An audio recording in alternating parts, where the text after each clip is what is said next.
It was one of those dull, misty mornings when everything feels heavier than it should. The city moved, but without life. Cars rolling by, tired faces drifting past, and the quiet patter of rain tapping against the streets.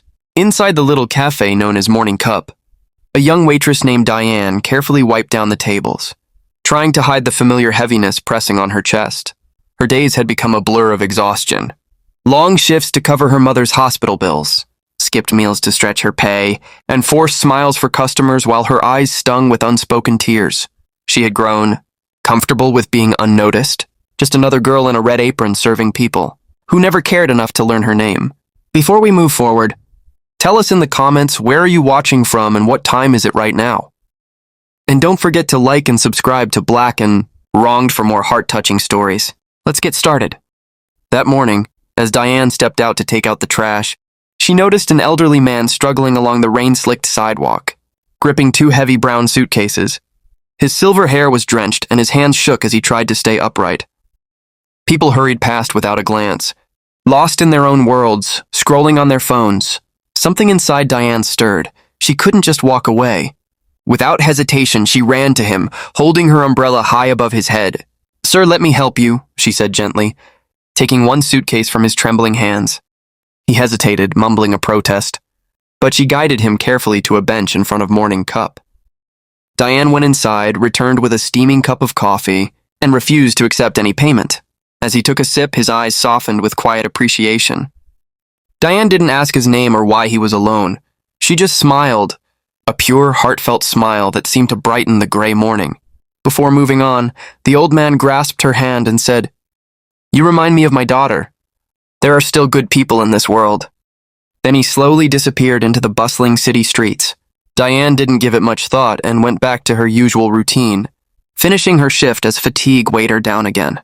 The following morning began just like any other. Coffee brewing, the soft clink of cups, and the faint hum of conversations. But around 9 a.m., something unusual caught her attention. 4 tall men in sleek black suits walked into the Morning Cup.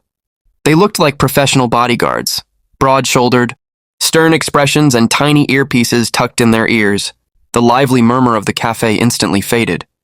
Diane froze behind the counter, her pulse racing. One of the men fixed his gaze on her and asked, "Are you Mira's?" Diane's heart skipped a beat as she quietly nodded. He gave a subtle signal to another man who stepped outside. Moments later, a sleek black car rolled to a stop right in front of Morning Cup.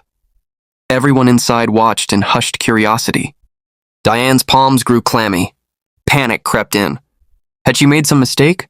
Was this about the unpaid order from yesterday? The tension in the air was almost unbearable. Then the car door swung open, and out walked the same elderly gentleman she had helped just a day earlier. But now he seemed entirely transformed, his presence commanding and unfamiliar. His soaked, threadbare coat vanished, replaced by a crisp, perfectly fitted suit. 2 imposing bodyguards flanked him as he stepped slowly into Morning Cup, a warm smile spreading across his face.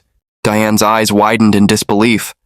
The elderly man made his way to her counter, his gaze gentle yet commanding. "Miss Diane," he said, his voice calm but carrying authority. "Yesterday you helped me when nobody else even looked twice. I didn't reveal who I really was, because I wanted to see how people would treat me without knowing my name." The cafe fell into a hushed silence. All eyes followed the scene. "My name," he continued, "is Eli Rivers.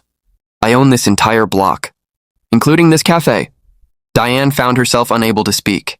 Diane could only stare, completely taken aback. Eli Rivers smiled softly, his eyes radiating warmth. "You didn't help me for money or fame," he said. "You helped because that's who you are, and that's exactly what the world needs more of." He handed her a small brown envelope. When Diane peeked inside, her breath caught, a check in her name for an amount that made her knees tremble. It was more than enough to cover her mother's medical bills and then some. Tears blurred her vision as she met his gaze. Eli placed a gentle hand on her shoulder. "Think of this as a thank you, not a reward. You didn't just carry my bags, you showed what kindness really means." Diane had carried the weight of compassion in a world that often seemed too cold to notice it. Eli Rivers then turned to the cafe manager and said, "Give this young woman the day off. She's done more than enough for today." A quiet wave of applause followed as Eli and his bodyguards walked away, leaving behind a stillness heavy with wonder and emotion.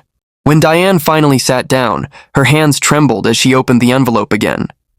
It wasn't just the money, it was the note tucked inside that touched her deeply. It read, "Dear Diane, your kindness reminded me of my late daughter who once served coffee in a place much like Morning Cup. I lost her years ago, but your smile brought back a memory of her, if only for a moment. But now, everything around Diane seemed to glow in a new way, as if the world itself had paused to notice her. She returned home, wrapped her mother in a warm embrace, and shared every detail of the day. For the first time in ages, her tears were soft and freeing, not heavy with worry. Over the next few days, word of her act of kindness spread throughout the neighborhood.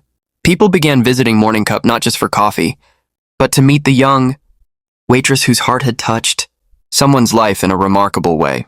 The cafe felt livelier, brighter, and somehow more inviting. And Diane, ever modest, continued serving with that same gentle smile, always remembering that even the smallest gesture can ripple farther than we ever expect. Weeks later, she received a note from Eli Rivers. Inside, a simple message read, "Faces may fade from memory, but kindness leaves a mark that lasts. Keep shining." A neatly folded letter lay on the counter, offering her a fully funded scholarship in hospitality management. Eli Rivers wanted Diane to take charge of one of his new cafes. As she read the words, sunlight poured gently through the Morning Cup's window, warming her face, and a feeling of awe washed over her. Life doesn't always reward you instantly, but when it does, it comes wrapped in hope, love, and unexpected grace. If this moment touched your heart, don't just scroll past. Hit like, share it with someone who values kindness, and subscribe to Black and Wronged for more heartfelt stories that remind us what truly matters. Before you move on, leave a comment below. Have you ever helped someone without expecting anything back? Your experience could spark hope in someone today. After all, small acts of kindness don't just touch others, they transform us too.